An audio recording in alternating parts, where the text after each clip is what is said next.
with Curtis Garner, PE turned RE. Yeah, PE turned RE. And we are here in Las Vegas, One Rental at a Time conference. And you're in the Pacific Northwest. Yep, south of Seattle.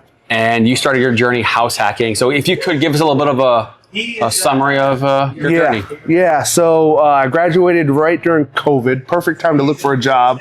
And so I actually landed as a part-time teacher. And if you think teachers don't make a lot, imagine being a part-time teacher.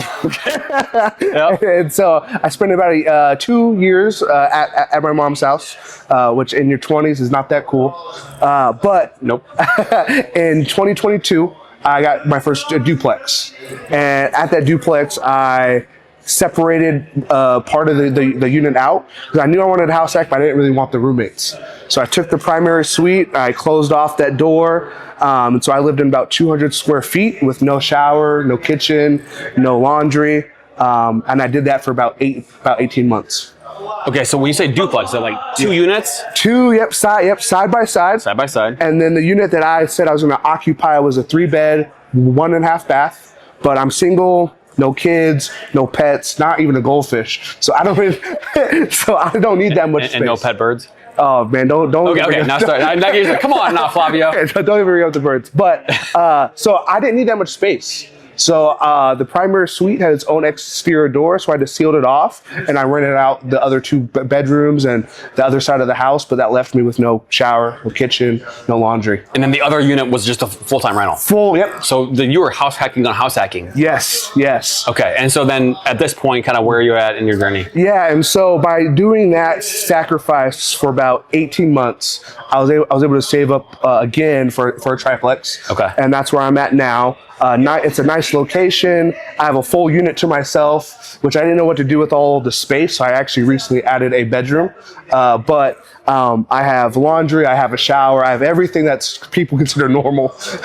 Okay, so this is the first question for you. Yeah. If you could have dinner with a celebrity, model, movie star, whoever, or a entrepreneur of whatever business venture, which lane would you want to spend 3 or 4 hours and have dinner with? Have dinner with? Probably the entrepreneur. I'll probably get more out of that experience than the model. Okay. Yeah. Okay. I'm going on Charlize Theron, maybe the old school. Okay. No, Well, I'm just kidding. All right, so okay. Entrepreneur. Who comes to mind? What's the one person? Well, I'm very fortunate. A lot of people I watch on YouTube and that stuff live near me, so I get to experience that already. Like Dion and Millennial Mike, and I've done lives with Zuber, and so a lot of those guys I already know. So I'd probably shoot for bigger. I'd probably go like a Grant Cardone or Warren Buffett. Someone that's just so far out there. Okay. Yeah. What's the one thing about Curtis that allowed you to be successful in this world of real estate? Being what normal people would say, oh, that's uncomfortable or not doable, I was fine with it, right? How many people can live without a shower, laundry, or full kitchen for 18 months? With a job. Yeah, right? And so that's kind of how I made it work. Okay. Mm-hmm. In this environment, if you're talking to a potential first-time investor, what advice would you give to them right now where prices are high, rates are high? Yeah, it does. The rates and the prices, you can make it happen, but where are you going to be comfortable, right? And I think it's very important that you go where you think you are comfortable and then a little bit more, right? And so if you're like, oh, I can do a single family with roommates, can you do a little bit further and do duplex with roommates, right? So try to find that next step. Why are more people not going that path?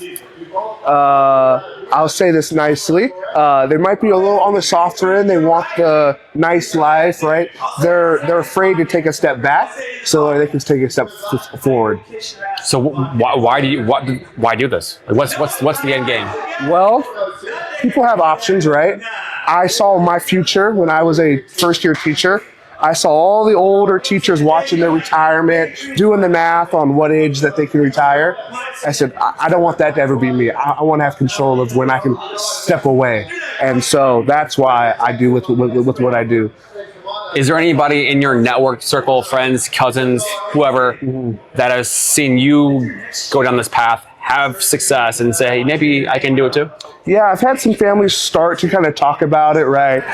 I'm the oldest in my family tree of the younger generation. And so I've started to have, as they turn 18, they're like, hey, how can I do what you did or do something like it? So that part's really cool, is not only am I getting pulled up by people like you and people in our community, but now I can start to pull my family up too. What's the one thing about 2026 that's got you pumped up? Oh man, dude, I am so excited. There's so much opportunity, because as people go to the sidelines or they're waiting for the people that take action, there's less of us. So more for us to actually get. Ooh, I love it. Okay. Thanks for making time, Curtis. Can't wait to check out it again. Thank you. Talk soon.